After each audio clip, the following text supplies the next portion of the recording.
n'alinnya ku stage nga omanyi bano abavubuka banjagala kola linnya ku kitundu asigale ng'ayogera namukuba akacupa ndowooza kati yakibuliddemu yabadde ogu bwe baba badde n'endowooza nga balinga 10 omu yabalazeeko yakasusa akacupa tekakutte nakukwata mu sekendi sezazeeko 3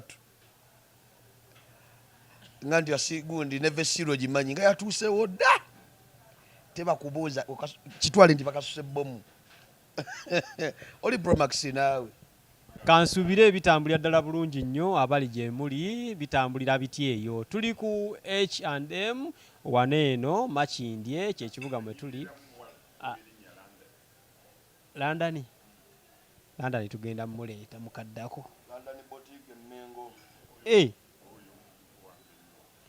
kale London boutique Mengo tugenda yitayo tulabe ate bwetyo bwe tuli naye nga mbagambe tuli ku H&M osobola oyitawo n'oli akamere kapiraawo kalungi nnyo akamere keeko era wenjogerera Sunny Keys amaze okkeeyiwamu yakatenda obuwoomi naye tugenda kwogera ku nsonga nnyingi nnyo eziri mu Fangon baŋŋambye omusajja baamukubye obucupa n'alwana ensonga ze tugenda otandikirako awo ate tulabe wuno mukazi wonna akuba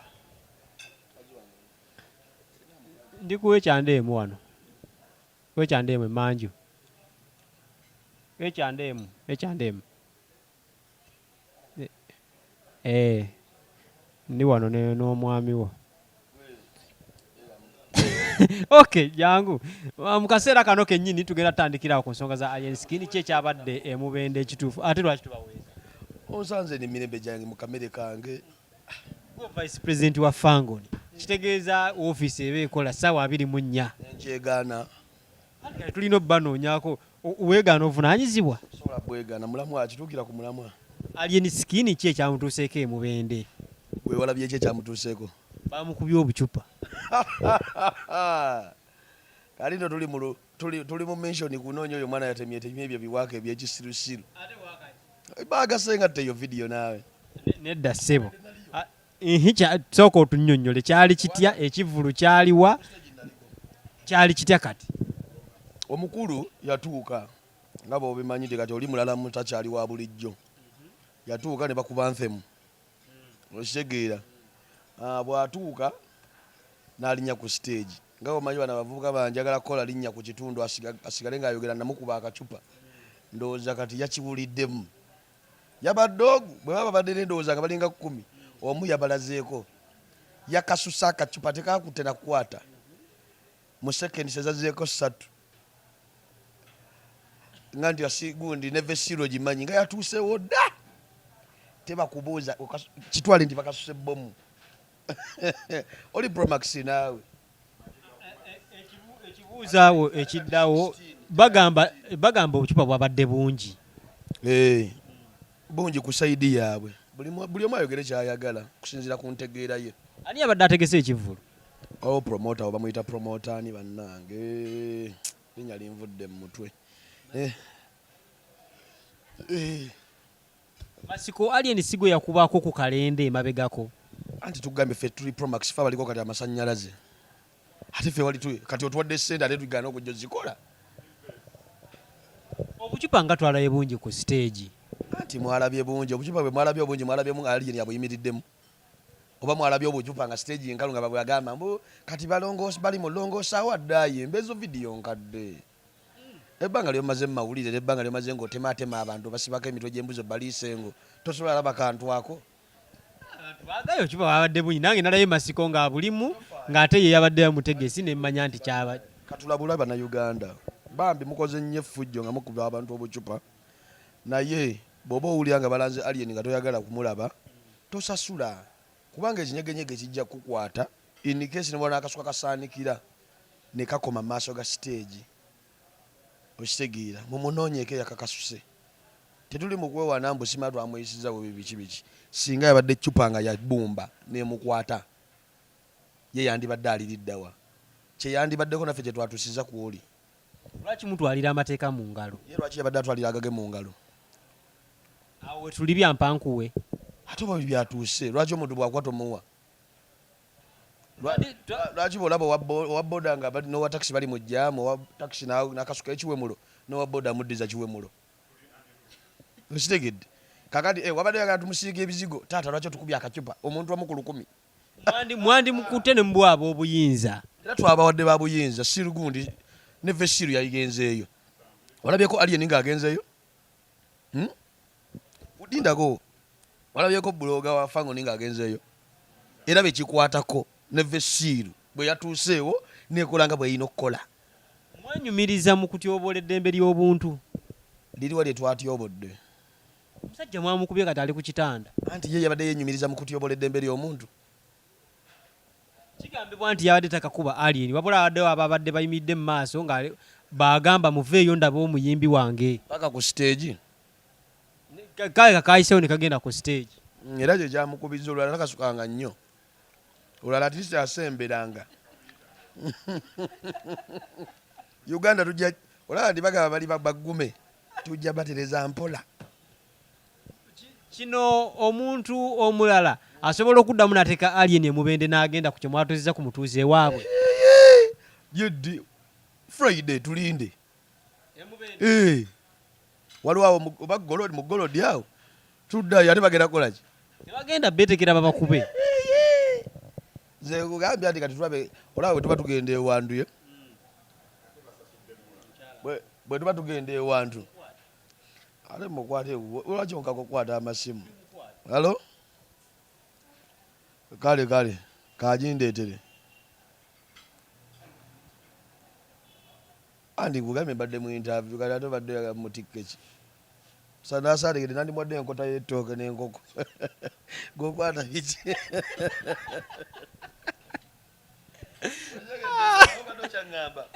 badde kyayita bwangu emmere yange ewola gira ng'olya eno freestyle interview abaana eno nga mukuba abantu olumba n'empisa ekyo kibanga wonagamba nti punishment nenga mugaba nnene nnyo anti ye badde atuwadde yenkanaki abantu 8 mwena ne mukuba omuntu omu anti kyekyabadde kirina okubeerawo bali babadde balina kukola mulimu gwabwe okitegera gomanyi nti yabadde akwata jjinja abantu tebagenda kutya Fangoni olwadde kati Fangon weeri erina abantu baayo abagigoberezi baayo okitegeera kati abo abalina emitwe emigumu abo bagala otuyingira mbe twagala okwejjamu okitegeera bagamba kawukumi kati tuli mu kujjamu kawukumi okitegeera bulungi tujja batereza mpola mpola jemba yaterera kirekawo ekitiibwa kyammwe nga Fangon weekiri anti we the unruly twagala oba totwagala totwagala period tekigenda suula omuyimbi nga bwe yagwa eddi bw'anaagwa nga tuddamu tumusitula mwali mwateeka agwa eddi oli yajja naawe kiringa kirevu pozi ngoma zekisala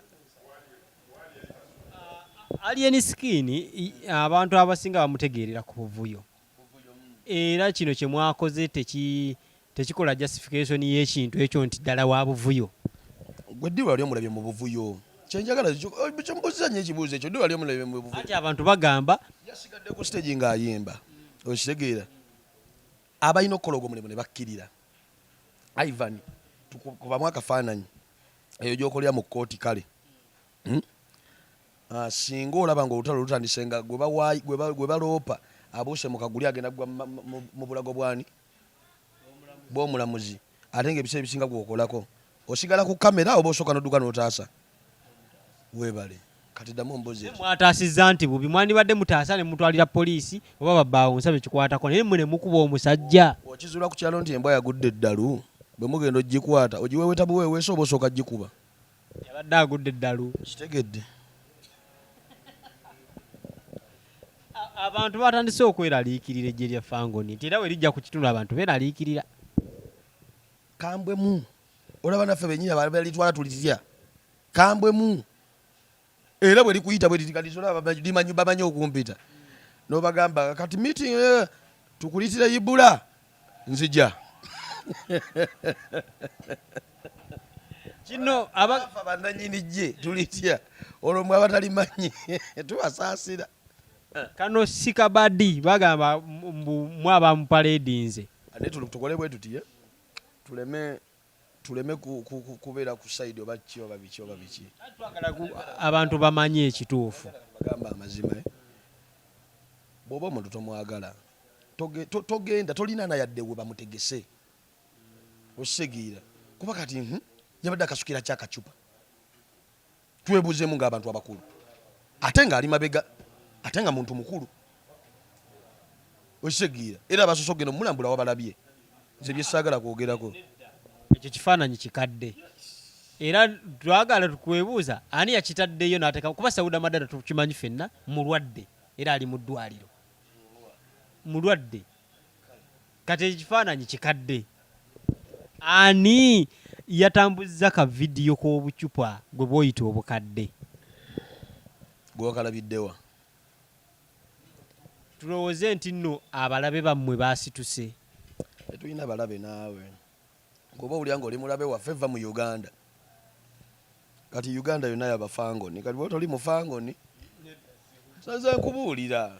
nze nkubuulidde ate kati tugambe ki oli top shutter Uganda naba Fangon pozi nga mwagala tukole eggwanga lyaffe tubeyawuleko tufune akazinga eyo ng'essesse tugendeeyo.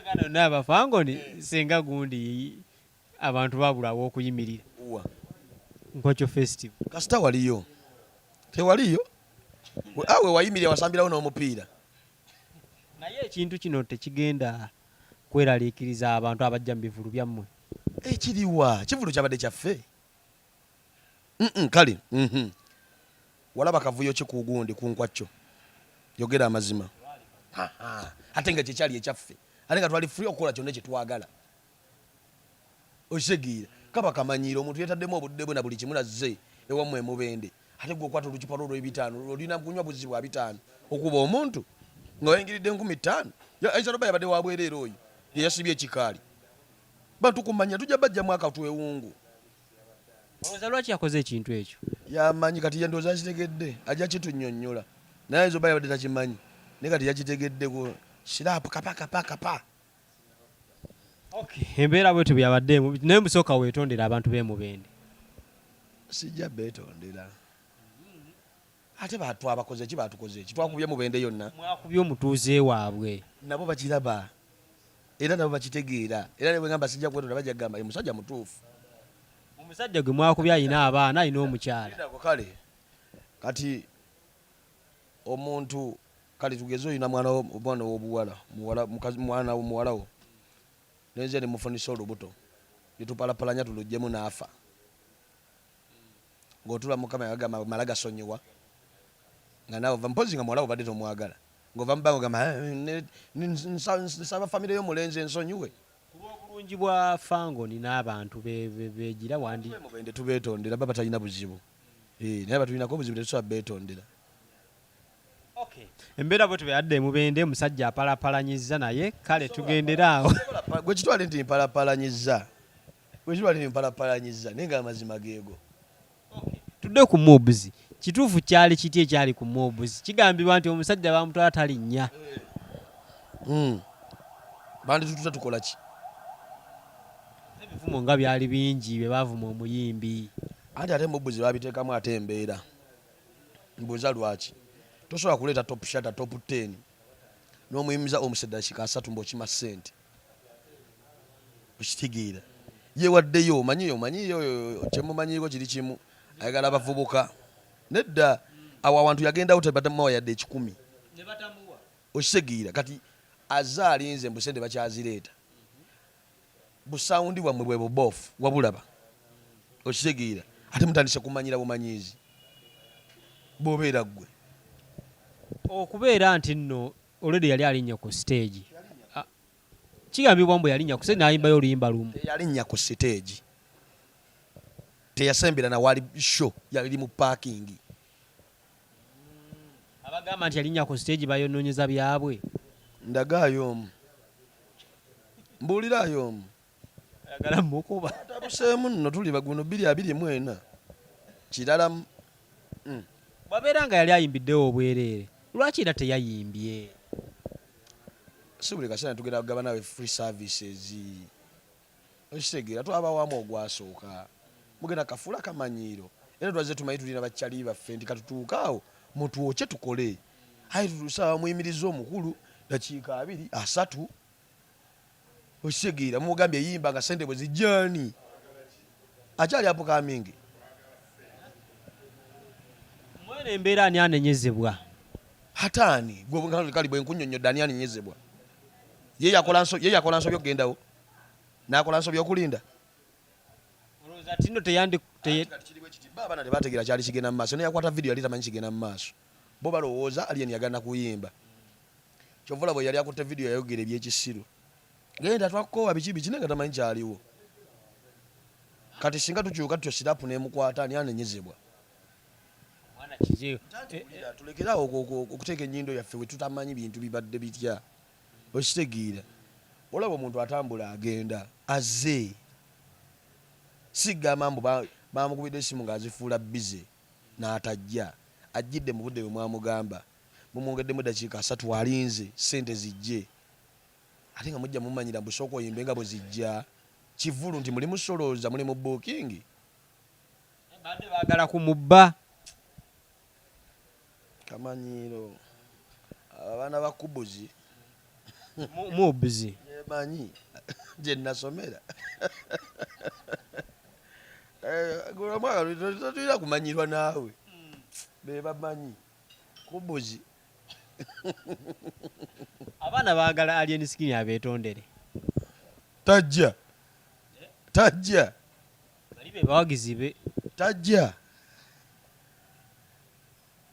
Amalala nga mangi. Galiwa. Tugakola we gasaanidde. Nga mwogeza maanyi. Anti tugalina. Amanyi tugalina yabagambye. Gwagamba mbu simanyi waliwo abamuli emabega kati mulumbe yatabuseemu akulagamba muli emabega. Kali jatabuse muje balugamba simanyi akyago oyo mwana alina private jet emabega we biki. Kati mujje muzirabe. Kati gemaanyi getwogeza. Anti mwabyogera bingi nga tusirise kati katubalage nti waliwo abatuli emabega. Nenga kitufu we bali. Bobo balabawo we bali. Ajaluna atuli mabega. Papa Fangon. Bangamba mwamujja ku mutto. Takisoboka. Presidential advisor. Kyamula nnyo balaga mutto best. Ngabo obimanyi. Manyi ebintu bino tebijja kukwatagana nnyo nti olaba life eri ene waffe ate olaba naye kya representinga eddiini okitegeera kati ate repetition ye kati ffe twakitegeera naye Uganda tebajja kitegeera. Okitegeera nti twateekamu kawolan day kitegeera ninga ku kitebe gyali tubeera naye bino kamera biki bizinensi yeyimiridde. Waliwo abantu ababagamba nti kati ate agibyalimu okitegeera alina we yeezimbira wetasobola mujja. Mayinja ne mumukozesa ne mumusuulawo namukwaya. Twamusuulawo tutya? Yakuba akalango tetukyamulaba. Ani alina akayimba akatambula? Kayimba ki? Ani alina akayimba akatambula? Big Eye mikono juu. Musajja Mayinja yalina akayimba akatambula. Wallahi gendo kinoonyeeko. Mikono chini mikono juu. Bwe munaamanya nti chini mujja lemerayo. Chini. Big Eye alina amasannyalaze. Agateekeko mu luumu ye. Atakola na ku firiji. Twagala mutumanyiza ate bantu twagala mutwogeze bintu na. Big Eye alina akayimba akatambula kati obudde buno. Ze Big Eye muyimbi naye yanyimbira akayimba indicator. Wallahi. Mikono jito nakawulira. Kugambye nze yanyimbira. Okimanyi mikono juu kadduko singa ennyimba za alieni. Bwe kanatuka kajja kkoowa. Kadduke. Ayimiridde atya mu booking. Booking festival wakayimba kadduka buddusi. Festival season yali bize. Kyekyo kyemmanyiiko yali bize nnyo. Yasobola obeera bize ate tazidde owaawano. Owaawano. Nga lwaki tazitowa. Sebo wano mu Kampala ayimbira miliyoni 2 kwe mu kitundu nga kyaliwe. Kale keep it up bro.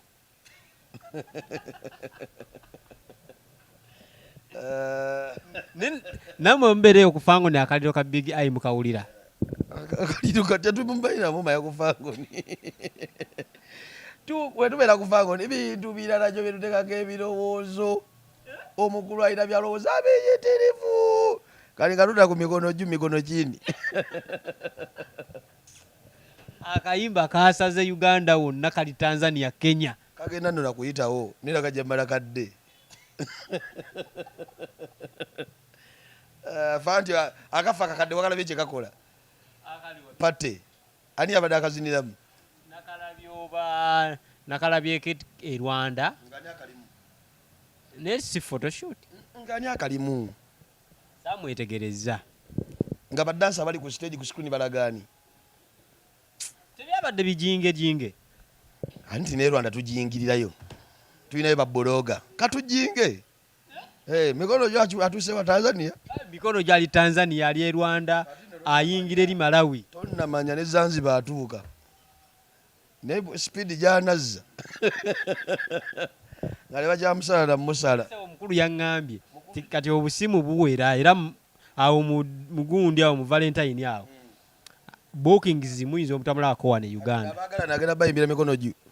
Mikono ki? Uganda tubonye.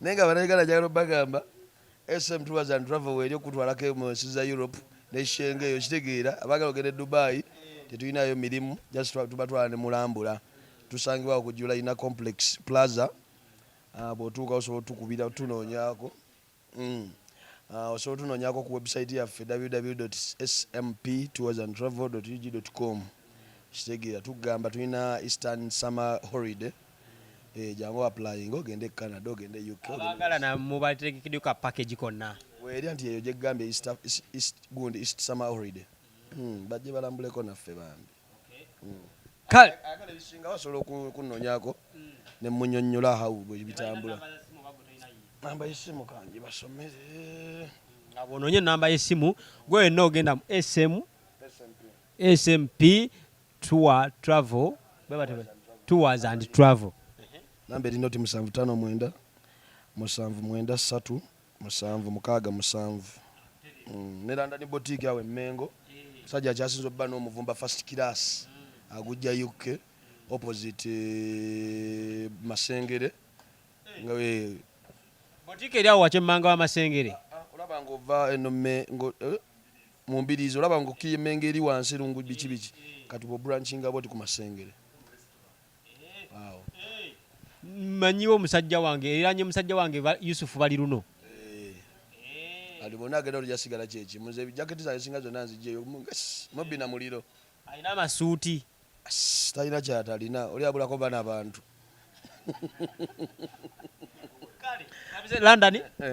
London boutique Mengo abaagala ennamba yaabwe ngenda giteekawo awo wansi awo obeere ng'obakubirako so naye nga tumaliriza Fangon ng'erudde oleeta obuyimba ki obupya oluliya musajja ateranga buli lunaku naye kati tumugenda mu wiiki ekitegeeza mutusubwa abantu beebuuza omukulu agudde nga teyatulendinga musicale kati yabwagwa n'afuuka ki liri kale abafango nitubonyebonye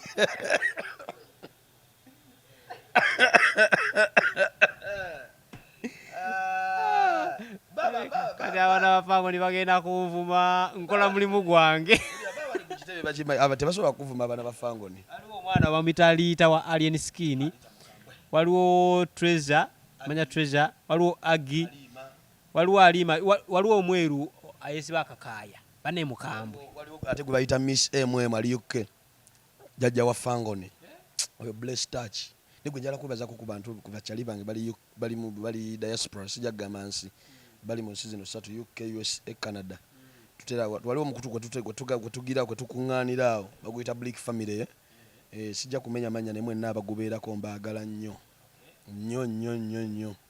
kale n'olw'ensonga eyo ebya Fangon byo tebiggwa malojja naye nabadde naluliri nali kugamba gamba biggwawo nga njagala tubyogereko ono omwana ono yayimba ne Kenzo yayimba ne Kenzo yayina nakayimba simayatero hali bana onagoze wine ayina ensasageze yalimbawo ze saategeera wine ensonga ezo yagala nawalampa ate muyimbi wange tujja tumulekamu anti sooka oli enkunnyonnyola tetukiriza jja kijala mugamba bugambi olutalo bwe lujja nga lwa kamera gwe gamba nina maaka 2 okitegeera todda mugamba mbw ate ffe tulina iphone byebiki tubireka omusajja yamenyera neŋŋamba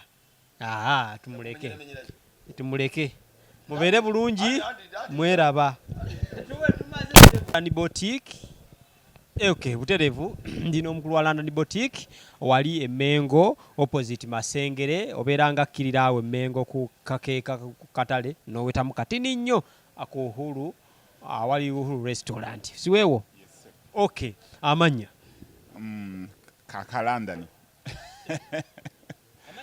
aka London Boutique mengo